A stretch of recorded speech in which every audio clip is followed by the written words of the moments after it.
इसलिए नबी करीम सल्लल्लाहु अलैहि वसल्लम ने इसको रासुल हिकमा करार दिया है।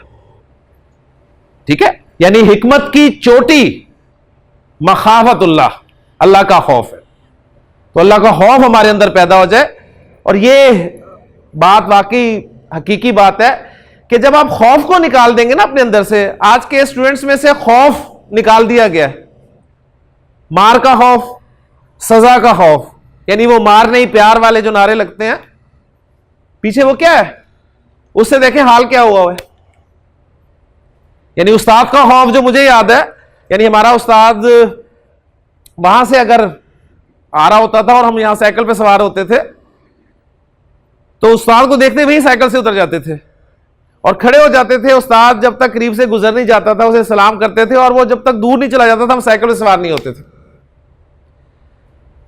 और आज का स्टूडेंट, मुझे याद है मैं एक दिन मोटरसाइकिल पे जा रहा था तो पीछे से मुझे किसी ने हाथ मारा मेरे पीठ पे ना, कमर पे। मैंने मुड़ के देखा तो मेरा स्टूडेंट था, मेरे से पूछता सर कैसे हैं।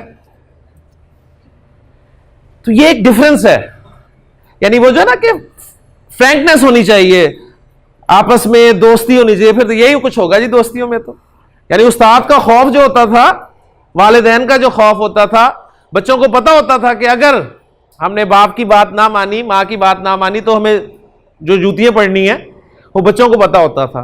आज मार नहीं प्यार वाला नारा लगा लगा कर आपने जो रिजल्ट्स हासिल किए हैं वो आपके सामने है। तो असल चीज है जी खौफ।